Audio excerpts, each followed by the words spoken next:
saben con absoluta certeza cuál es el motivo que 24 y 25 de diciembre en muchos países se celebre el nacimiento del Señor. Y que posiblemente el Señor, como dice la Escritura, que habían pastores en la parte de afuera pastoreando sus ovejas, posiblemente esto haya acontecido entre el mes de septiembre y octubre de cada año. Pero yo quiero que me acompañen a dónde nació la Navidad. Y la verdadera historia de la Navidad no es la que quizás nos han contado y que conocemos y repetimos con frecuencia. Una mujer embarazada a término, que tiene que subirse por ratos en un burrito, en una mula, transitar 90 kilómetros porque su marido, José, tenía que ir a cumplir un edicto de empadronamiento a un pueblo en el cual estaba registrado el linaje del cual procedía.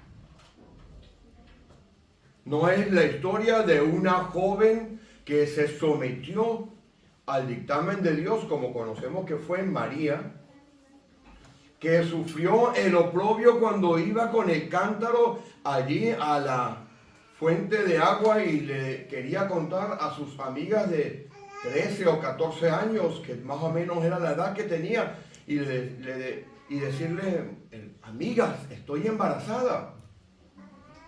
Y que cuando le preguntaran de que quién era el padre, ella tuviera que decir que era Dios. Una verdadera locura. No es la historia de un hombre joven de unos 20 años, José, que tuvo que enfrentarse a una situación inmensamente difícil y era, como era justo, como dice la Escritura, era probablemente tener que arriesgar la vida de María, porque si él se retiraba, María iba a morir por apedreamiento, una muerte cruenta y violenta. La historia de la Navidad arranca, si me acompaña, por allá en Génesis. Vayan conmigo a Génesis capítulo 12.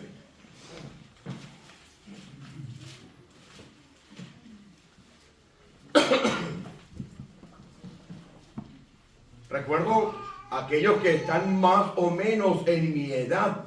Por allí veo alguna cabeza similar a la mía, que me indican que ya no, ni siquiera peinamos canas, que ya estamos por los 50 y tantos, que deben recordar aquellas fechas en las que la televisión era en blanco y negro. A ver quién levanta la mano y... Decía ustedes 40 añitos. Sí. Y había una serie de televisión que a mí particularmente me encantaba. La serie de televisión, a ver quién la puede reconocer, mientras van buscando Génesis capítulo 12. La serie de televisión arrancaba con que un hombre recibía un sobre y dentro de ese sobre había una cinta. Cuando ponía esa cinta en el aparato reproductor,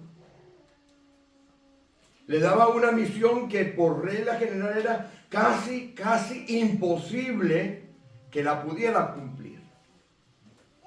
Cuando terminaba de escuchar aquella misión, la cinta decía, yo era pequeñito y recuerdo aquello, decía, esta cinta se autodestruirá en 5 segundos. ¿Quién lo escuchó alguna vez? A ver quién levanta la mano.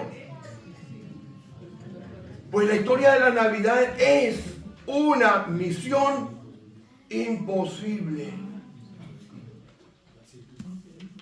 Es una misión que arranca contra todo pronóstico. Una misión que tenía todas las cosas en contra. Una misión que solamente podía ser cumplida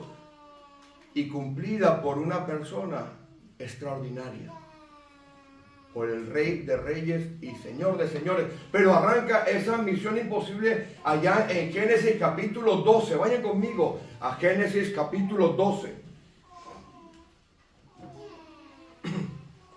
Arranca con un par de abuelitos. Uno de ellos tenía 75 años de edad. Se llama Abraham. Observe que no dice Abraham, dice Abraham. Y dice así la historia. Pero Jehová había dicho a Abraham, vete de tu tierra y de tu parentela y de la casa de tu padre a la tierra que te mostraré. Y haré de ti una nación grande y te bendeciré y engrandeceré tu nombre y serás bendición. Y bendeciré a los que te bendijeren y a los que te maldijeren, maldeciré y serán benditas en ti todas las familias de la tierra. Vamos a orar antes de continuar. Señor, te damos gracias porque podemos hablar de tus cosas. Pedimos, Señor Jesús, que aclares nuestras gargantas y nuestros pensamientos para escuchar y hablar de tus cosas. Y pedimos que las meditaciones de nuestros corazones y los dichos de nuestras bocas sean agradables a ti. En el nombre de Jesús. Este par de abuelos emprende una tarea titánica. Salen de una región llamada Ur de los Caldeos. Si usted le gusta la geografía y sigue las noticias, usted podrá saber que la ciudad de Ur de los Caldeos aún existe. Se llama Basra y está situada en la nación que conocemos como Irak. Pues, siendo este hombre de aproximadamente unos 50 años de edad, él sale con toda su familia de esa región de Ur de los Caldeos y se va junto con su padre y el resto de su familia a otra ciudad llamada Aram. Eso lo puede ver usted allí mismo en la página, en el capítulo 11. Dice así en el versículo 27. Estas son las generaciones de Taré. Taré engendró a Abraham. Taré es el padre de Abraham, a Nacor y a Harán. Y Harán engendró a Lot. Y murió Harán antes que su padre Taré en la tierra de su nacimiento en Ur de los Caldeos. Y tomaron a Abraham y Nacor para sí mujeres. El nombre de la mujer de Abraham era Sarai, y el nombre de la mujer de Nacor, Milca, hija de Harán, padre de Milca y de Isca. Mas Sarai era estéril y no tenía hijos. Y tomó Taré a Abraham su hijo, y a los hijos de Harán, hijo de su hijo, y a Sarai su nuera, mujer de Abraham, su hijo, y salió con ellos de Ur de los Caldeos, de Irak, y se fue a lo que actualmente es Turquía. Ese era un viaje que en aquellas fechas era muy complicado. Y cuando llegan a la región que actualmente existe de Harán, es la región más occidental, más oriental de Turquía. Allí se establece este hombre que estaba casado con Sarai y empezó a prosperar. Era un hombre que tenía un montón de cosas a favor. Y viene un día y se aparece Dios, un Dios que no era el Dios de él. Porque si usted va a Josué, en el capítulo 24 de Josué, cuando Josué está hablando y conminando al pueblo a pasar al otro lado, les dice, los dioses que servían Taré, Abraham, eran dioses paganos. Por ende, este hombre, este abuelo de 75 años, casado con una mujer estéril, recibe la aparición de un Dios que él no conocía y que le está ofreciendo una misión imposible. La misión imposible que le estaba ofreciendo era que de aquel hombre que no tenía hijos iban a nacer multitudes completas. Vaya conmigo de nuevo al capítulo 12. En el versículo 2, y haré de ti una nación grande, y te bendeciré, y te haré famoso. Mire, en aquellas fechas, ser famoso no es lo que, como usted y yo pensamos ser famoso. Ahora ser famoso es ser lo que llaman influencer. ¿Sabe, no? Un youtuber, un instagramer, que tiene no sé cuántos miles de millones de seguidores, y entonces usted va y dice, me quiero poner una corbata roja, y se pone la corbata roja, y entonces todo Kiski se pone la corbata roja. Ser famoso en aquella fecha, que es lo que le está diciendo Dios, engrandeceré tu nombre, significaba ser una persona de respeto. Una persona que tenía un dominio territorial. Una persona que se sentaba a las puertas de la ciudad y juzgaba. Si usted lee la Escritura en el Antiguo Testamento, verá que en las puertas de las ciudades se acostumbraba a hacer los juicios. La gente respetable se sentaba a las puertas. Ahora no, ahora usted pasa por nuestros países y la gente que está en la esquina seguro que no es respetable. Pero en aquella fecha era una cosa diferente. Y aquel hombre de 75 años que no tenía hijos, Dios le dice, te voy a bendecir. Eso era un criterio absolutamente nuevo para ellos. Porque no solamente le dice, te voy a bendecir, sino que abajo le dice, bendeciré a los que te bendijeren. Miren, en aquella fecha bendecir no es lo que usted y yo pensamos. Bendecir era matar al otro para poseer el pozo de agua o la tierra. Eso era lo que era bendecir. Y Dios se le aparece, un Dios que él no conocía, y empieza a cambiar los criterios de pensamiento de este hombre de 75 años. Miren, si a usted y a mí se nos aparece ahora Dios y nos dice, a ver, tienes que dejar tu trabajo, tienes que dejar tu piso, tu casa, tu chalet. Aparte de que tienes que dejar tu chalet, tienes que dejar a tu familia lo que te da seguridad, lo que llaman ahora el tejido social. ¿Lo han escuchado, no? Ahora dicen, no, el tejido social. Los sociólogos y los antropólogos hablan de tejido social. Y le dice usted Dios, y aparte de eso, que tienes que dejar todo esto, te vas a ir a un lugar que no tienes idea de dónde queda. ¿Usted lo haría? Se empieza a dialogar con Dios. Porque para usted es imposible, y por eso este mensaje se titula La misión imposible de la Navidad. Para usted es imposible seguir esas instrucciones porque usted construye su vida alrededor de usted. Pero miren lo que hace este hombre. Miren lo que hace este hombre. Dice, versículo 4. Y se fue a Abraham como Jehová le dijo. Y era Abraham de 75 años cuando salió de Aram. Bueno, Abraham emprende otro viaje. Si usted va al versículo 9 conmigo allí, le manda a ir al Negev. En realidad la palabra Negev significa al sur. Él estaba en Turquía, había ido, si usted mira el mapa, usted sabe que ahora hay una guerra entre Hamas e Israel, ¿verdad?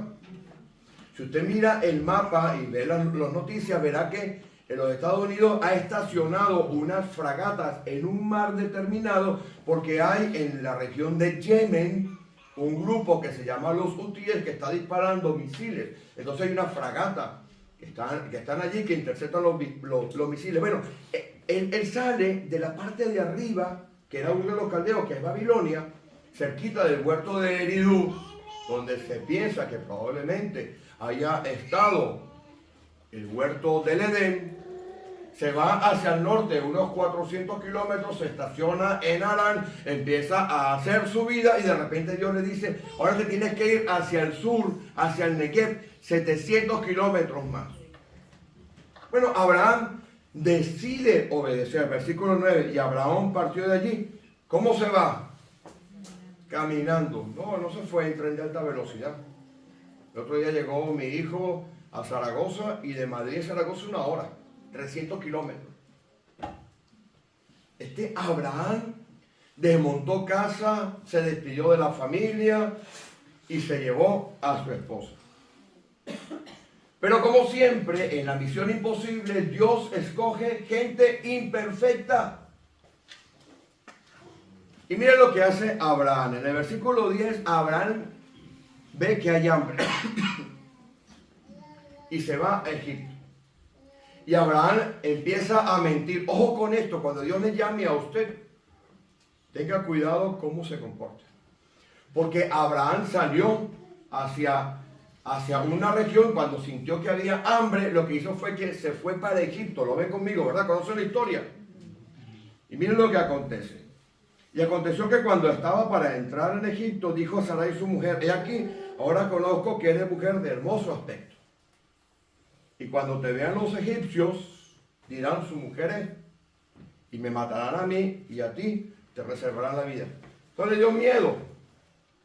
Y Dios le había prometido que iba a hacer de él una gran familia, ¿verdad? Que iba a tener multitud.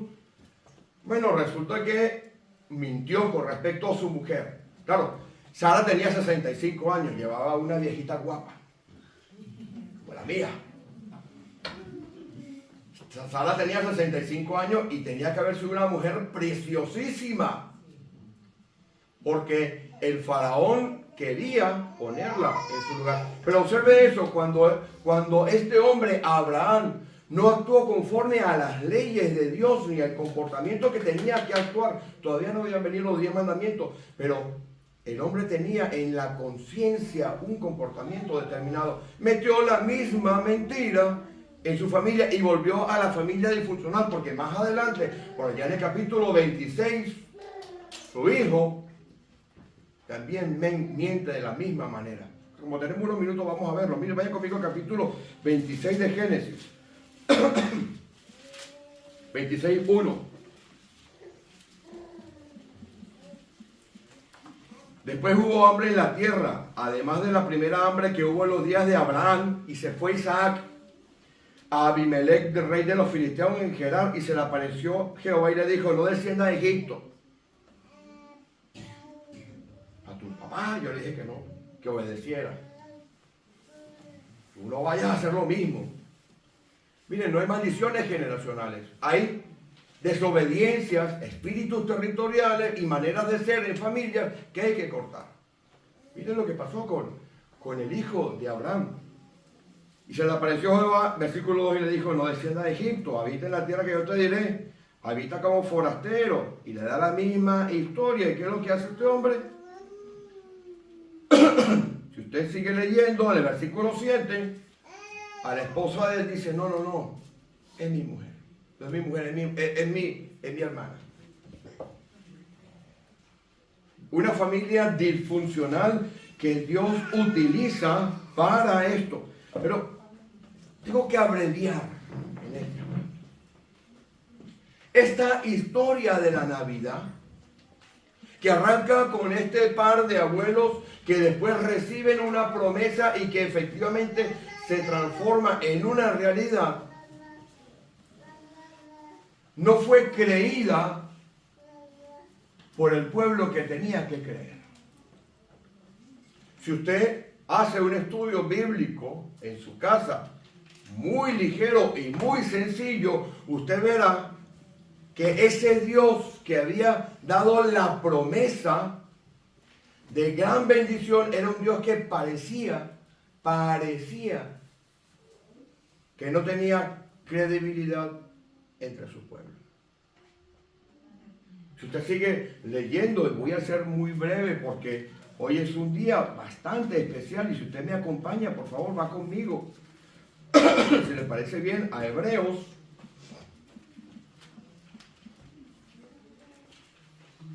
Y alguien busca, por favor, Gálatas. Esta misión imposible pareciera que no se cumple. Porque el pueblo no creía lo que Dios le había dicho. Y entonces, esa fe de Abraham en sus descendientes no estaba tomando cuerpo. Voy a contar la historia rápidamente. Estoy mirando el reloj.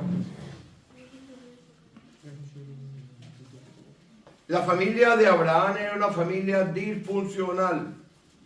Sus hijos eran disfuncionales. Los hijos de sus hijos eran disfuncionales. Y las tribus de Israel que nacieron Más adelante, 300, casi 300 años después, eran tribus disfuncionales y Dios tuvo que someterlos y meterlos en Egipto, donde estuvieron casi 400 años en esclavitud. Y si usted sigue viendo la historia, nadie podía pensar que aquel Dios iba a cumplir aquella promesa de ser una nación grande, porque cuando estando en Egipto el pueblo empezó a crecer, lo metieron en esclavitud.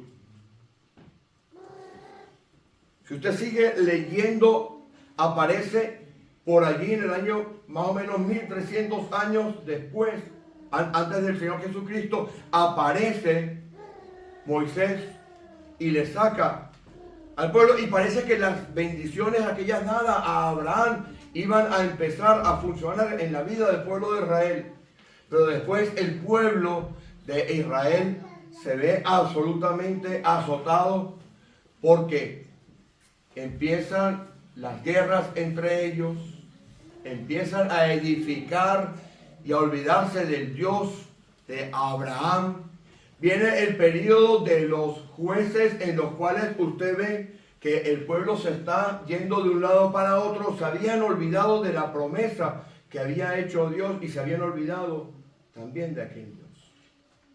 La historia de la Navidad parecía imposible, parecía que se fuera, que no se fuese a cumplir jamás aquella promesa de bendición y de engrandecimiento. El pueblo de Israel fue conquistado por los asirios, fue conquistado por los medopersas, fue conquistado por los griegos, y en el año 63 de nuestra era, Pompeyo, el que le dio nombre a la ciudad de Pamplona, entra allí y destruye prácticamente todo lo que era la región de Judea y ocupa la región de Judea. ¿Quién iba a creer en aquel Dios? ¿Quién iba a creer? Y ese pueblo que estaba absolutamente mirando la historia no podía entender que aquella profecía se iba a cumplir, aquella historia de la Navidad. Alguien que busque Gálatas capítulo 4, versículo 4, por favor. Pero cuando vino el cumplimiento del tiempo, Dios envió a su Hijo, nacido de mujer y nacido bajo la ley. En el año 700, un profeta llamado Miqueas, dejando de lado todo aquel sufrimiento y aquella situación que había acontecido en el pueblo de Israel, un pueblo que estaba descreído totalmente, porque también sucede con nosotros. Cuando estamos en medio de dificultades, en medio de pruebas, y no ponemos los ojos en las regiones espirituales como tenemos que ponerlos, pensamos que Dios no existe y que tenemos que solucionar nosotros nuestros propios problemas. Aparece un profeta llamado Miqueas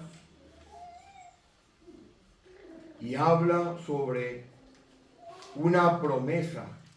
Todos la hemos conocido, ¿verdad? Está en Miqueas capítulo 5 que dice: y tú, Belén Éfrata, pequeña entre las aldeas, de ti me saldrá el que será Señor en Israel. Y sus salidas son desde el principio hasta el final. Cuando este hombre profetiza aquello, toma absoluto sentido lo que años antes había profetizado y se veía suelto de un lado para otro. Había profetizado Isaías, que hemos leído esta mañana, porque un niño nos es nacido, hijo nos es dado, y el principado sobre su hombro. Toma absoluto sentido en la historia de la Navidad, que estaba siendo dada al pueblo de Israel y que no creía. Toma absoluto sentido aquella profecía de los huesos secos que se iban a unir. Y en aquella fecha viene esta profecía de Miqueas. Y dice la Escritura, Pablo, uno que conocía las Escrituras del Antiguo Testamento como nadie, dice, versículo 4, cuando vino el cumplimiento del tiempo, Dios envió a su Hijo, nacido de mujer y nacido bajo la ley, para que redimiese a los que estaban bajo la ley. Cuando el Señor Jesús se enfrenta a Pilatos, le dice: mi reino no es de este mundo. El pueblo de Israel no había entendido que la verdadera historia de la Navidad no era un Mesías conquistador. La verdadera historia de la Navidad era uno que había partido de la simiente de una misión imposible. Un hombre de 100 años teniendo hijos con una mujer de 90 años. La verdadera historia de la Navidad es una historia de milagro tras milagro, de Dios actuando a través de la historia en el pueblo de Israel para mantener lo que muchos de nosotros hemos escuchado como el remanente de Israel. La verdadera historia de la Navidad era que cuando todas las cosas se habían colocado en el lugar correcto, tenía que nacer el Mesías, pero tenía que nacer para una función muy específica, que yo quiero que hoy veamos. Vaya conmigo, por favor, a Hebreos. El capítulo 2 de Hebreos nos dice el verdadero sentido de la historia de la Navidad. Un versículo que hay allí que algunas veces pasamos por encima.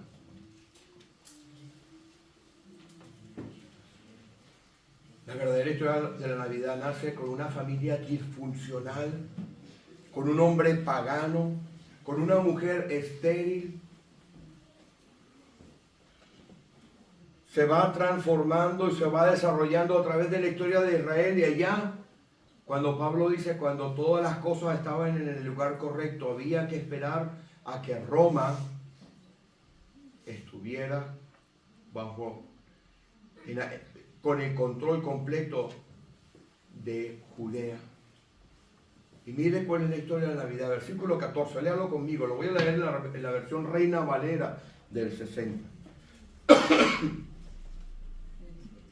Así que, por cuanto los hijos participaron de carne y sangre, él también participó de lo mismo.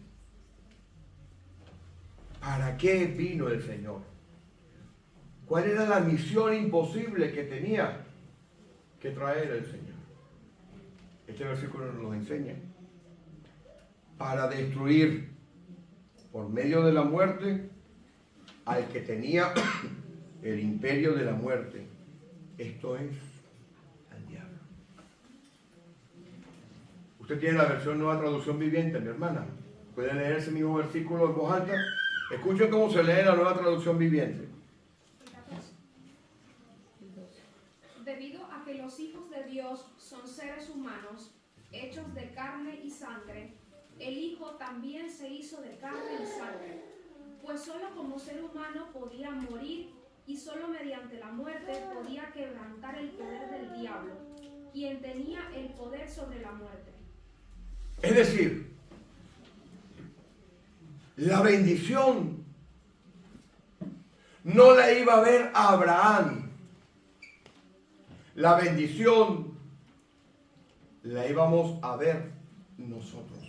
¿Cómo sabemos que Abraham no la vio? Vaya a Hebreos capítulo 11 conmigo, por favor.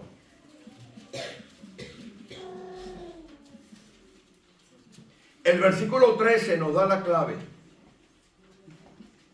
Abraham sabía que en el futuro la historia de la Navidad iba a ser dada para nosotros.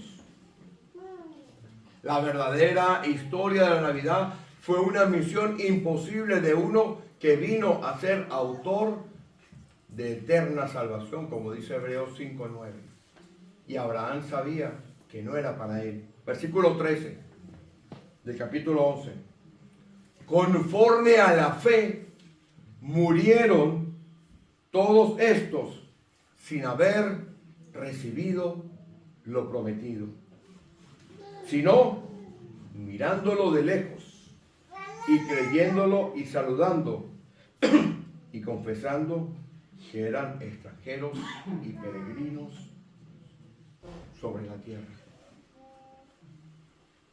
Cuando era el momento correcto, Cuando todas las cosas estaban en su lugar, aquello que parecía imposible aconteció. Nació Jesucristo bajo la ley, nacido de una mujer, concebido de manera sobrenatural para derrotar al que nos tenía a nosotros presos y por ende, como dice el 5:9, que alguien lo lea, es autor de eterna salvación. La Navidad no va de regalos. La Navidad va de gozo. ¿Quién lee el 5:9, por favor? Y habiendo sido perfeccionado, vino a ser autor de eterna salvación para todos los que le obedecen. Ahora tiene sentido. Ahora tiene sentido aquello que dijeron los ángeles. Y lo escribimos en las tarjetas de Navidad. Está en Lucas capítulo 2, dice: he aquí, os traigo nuevas de gran gozo, que os ha nacido Cristo el Señor. Esa es la historia de la Navidad. Una salvación que es eterna. Una salvación que va en contra de todos los esquemas. Una salvación que nos liberta del poder del diablo, el cual hemos leído que está destruido. No siga usted cayendo en las mentiras del diablo. El diablo no tiene poder sobre usted. Puede causarle problemas, sí. Pero todo el poder del diablo ha sido destruido. El imperio de la muerte ha sido quitado. El imperio del miedo ha sido anulado. Por ende, mis hermanos, mis hermanas,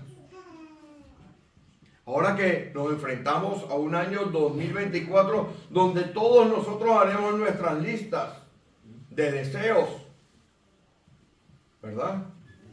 ¿Quién no tiene una lista de las cosas? Yo tengo la mía. Yo todos los años digo, me voy a quitar 10 kilos. Bueno, yo no estoy gordo, aquí estoy hinchado por el coronavirus. Cuidado.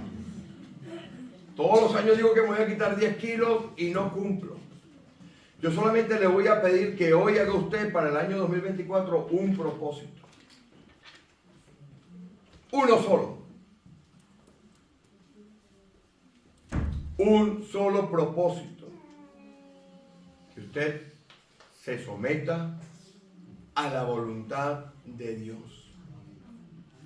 Si usted hace eso, mi hermano y mi hermana, el resto de las cosas van a venir solas. Dios bendecirá a aquellos que se someten a Él. Viva usted como cristiano 365 días del próximo año. Y cuando yo vuelva a repetir este mensaje el año que viene, porque ya se les habrá olvidado, la ventaja. Usted me dirá, pastor, este año ha sido de bendiciones en mi vida. Y es autor de eterna salvación. Y es galardonador de los que le buscan. Vamos a ponernos en pie, mis hermanos.